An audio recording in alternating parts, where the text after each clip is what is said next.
This video is going to help you hit better iron shots. I'm out on the golf course at Alzora. I'm going to play holes 5, 6 and 7 and talk to you all about irons. I'm just going to use my irons in this little 3-hole course vlog and give you some tips that are going to help you get better when you are using one of these.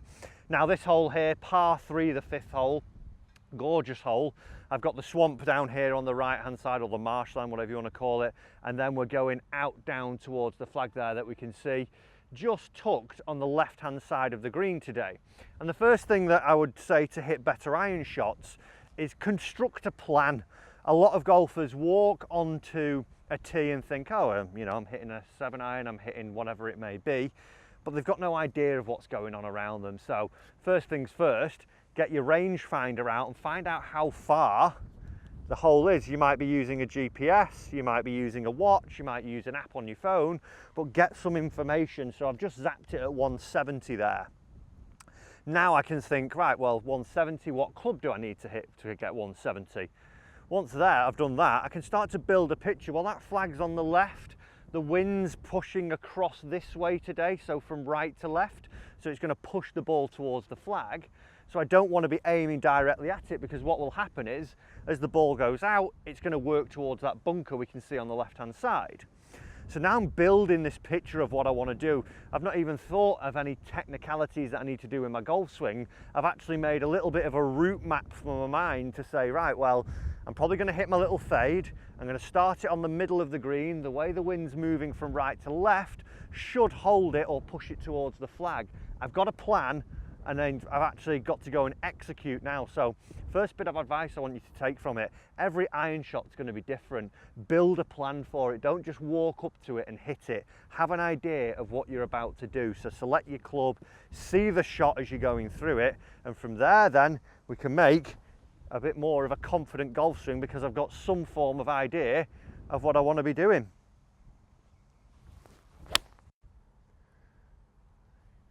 And it's drifting back towards the flag, get in the hole. Not bad, that one, hit it to about 3 feet. I must take my own advice a little bit more often. Build that plan and take it from there. Let's go and have a look at some more stuff that's going to help you.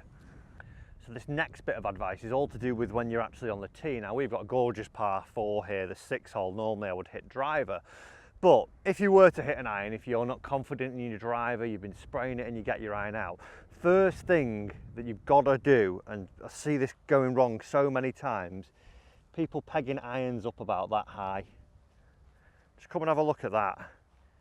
Look where that ball is meeting the club face. It's on the top line. So if I came down and I struck that there, I'm going to hit this part of the golf club. And what will happen? There's no mass up here really, so it flips back. I don't get my desired distance. Let's say I'm trying to hit this 4-iron 220, it would probably go about 170, 180, because it's just got no speed as it's coming off the face. So make sure, first things first, that we're pegging it down the correct height. You want to see that the ball is literally just above the ground there. It's just hovering on that tee peg. So then from there, as people get an iron out, all of a sudden the mentality changes when they've got the iron on the tee versus the iron on the fairway. They think, well, I'm on the tee box, I've now got to try and hit this up in the air. Well, when we're on the fairway, we try and take a divot after the golf ball, and we still want to do that. It's pegged up a little bit, so I'm going to brush it a little bit more, but I don't want to all of a sudden start changing my golf swing. I'm going to make the same golf swing, might actually speed up a little bit more because I'm trying to get a little bit more yardage out of this because I'm using it for the tee shot. But when we're on here, make sure you're still trying to take that little bit of a divot. Don't all of a sudden change your technique just because you've got on a tee box and you've pegged it up slightly. Take the divot and it'll be better from there. So correct height and correct angle of attack is going to help us hit better tee shots when we're using our irons. So let's give this one a little crush down here. So I'm still aiming to hit that nice little divot.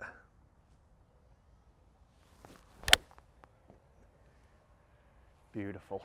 And as we can see there, I've still got my tiny little divot as I've gone through. I've not gone and swooped it off, it's just a little graze, but I've done the job there nicely.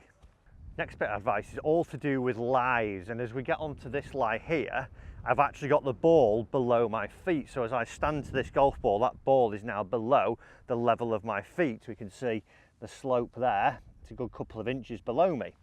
So that's going to have an effect on our golf ball. And what a lot of people do would be stand there, hit a shot when they're on a sloping line, then be scratching the head because the ball's moved a certain way. Now, if we think of it, if the ball is below our feet, so for me, if I'm tilted this way, the ball's going to go with the way the slope is running. So it's going to go out to the right. So for a right-handed player, ball below the feet, the ball goes right. For the ball above my feet, if we were opposite way, if I was hitting back down, it would go in the other direction. So just be aware of that and just play for it. So instead of having your straight target, now aim about 5 yards left of where I normally would be, and I'm going to allow for this ball just to work back towards my target because I know it's going to move right. And there we go, it's just drifting in the sky back towards the centre of the fairway and moved right on me. So be aware of how the lie is going to affect your shot. So a little bit of advice technically when we're hitting shots. A lot of golfers now, I've got 150 towards this flag and it's a little bit into wind. I would see a lot of golfers picking, you know, the club that they would normally hit 150 and then trying to smash the living daylights out of it. We don't want to do that. We want to be a little bit more controlled.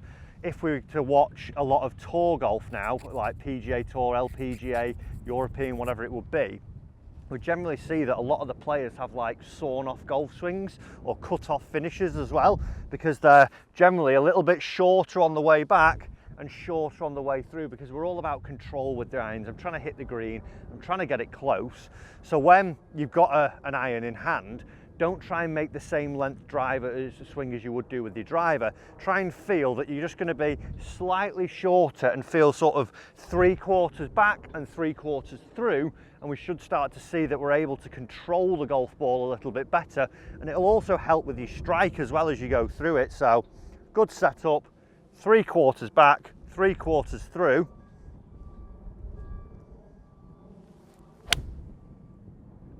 There, beautiful crisp strike, and I'm now dancing because I've got more control over my golf ball.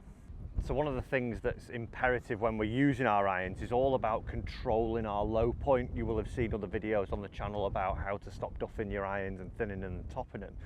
But a real simple exercise that you can do, and you know, you watch tour players do this quite a bit, even when they're stood actually just waiting and they're chatting and waiting for the tee to clear, they're just almost just brushing the ground like there. I've hit that too early, so it's digging in.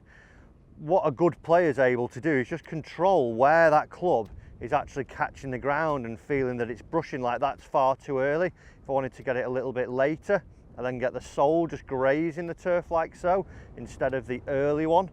And a real simple thing, I've popped a tee peg in there. As you're waiting or as you're practicing, even just having some small swings at like half speeds where you're thinking, right, can I just knock that tee peg out each time? I'm able then to control my low point. If you're stood and you're trying to knock the tee peg out and you're catching the ground, you know, 4 or 5 inches early, chances are it's going to be a pretty bad golf shot. So just get used to feeling the sole of your golf club, this part here, just wiping across the turf a little bit more. We don't really need to hit down on it as much and get too steep. I want to feel that brushing sensation, and then once I'm confident of doing that, get rid of the tee, go to your golf ball and then strike it as if you were just sweeping that turf off again. Don't all of a sudden change your mindset to think, right, I really need to hit down on this because the ball's in now. Just think about that little graze, especially with your longer irons, 4, 5 irons, 6, 7s, 8s and 9s. We want to get a little bit more divot, but with this one, just think about that little sweep. It's such a simple thing, but if all amateurs were able to control this low point a little bit better and feel that little graze on the turf, the strikes would get so much better. So I'm just going to feel on this one, I get a little graze, I sweep it off. Lovely strike there, and as you can see, just the tiniest of little divots as I've gone through there. Hardly even bruised the ground, but able to control that low point, and it's meant that I've got a good strike as I've gone through. So this final tip's all about knowing your limits and knowing how the ball's going to react out of certain situations. If we just have a look at the ball here, I've just missed the fairway. But look how that's sat, it's quite clumpy around that golf ball. So even as I put the club in, there's quite a bit of grass around there. Now, I'm actually 170 yards away from the flag, and the wind's sort of off the right here, just straight over into my face as I'm addressing the golf ball. Normally, I would probably cut up a 6-iron from here, but because of how the ball's sat, it's not going to come out the same. So what I see a lot of amateurs doing is still having a fair distance to go, and this even applies to fairway woods as well and things like that, finding a bit of a dodgy lie off the fairway, but still trying to hit the club that they would hit off the fairway. Now, it's not going to react like that. Like I say, there's going to be a big clump of grass in between the golf club face and the golf ball, so I'm not going to get my spin, it's going to kill my speed, and I'm not going to get the launch I want. So for here, I would have hit my 6-iron normally, but I've actually opted for a 7, and I could, depending on how bad the rough is, I might even have to go down to lob wedge just to chop it back out. But what I'm going to do here now, I know that pin's at the back of the green, it's a little bit tucked right.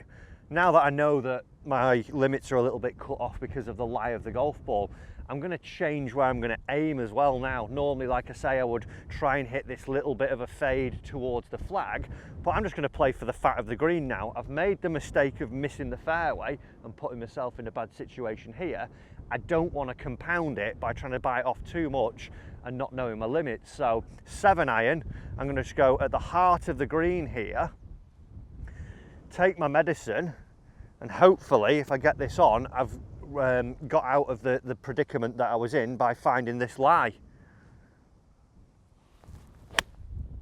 And even there, that's come out a bit hot, but I'm safely on the green now. If I would have gone for that 6-iron out of that, there would have been no spin and it would have gone rifling through the back there. You can even see how flat the flight was. It wasn't my normal 7-iron, and that is all because I knew my limits and what actually the effects were going to be because of certain lies. So when you're out there, just take that into account. Is it on the fairway? Is it in a bit of semi-rough? Is it deep rough? Should you be playing the club that you are? Guys, I hope you've enjoyed that lesson, and I hope that gives you a little bit more into an insight what I would choose and do when I'm out here on the golf course when I'm playing with mines. Thanks for watching, and I'll see you in your next lesson.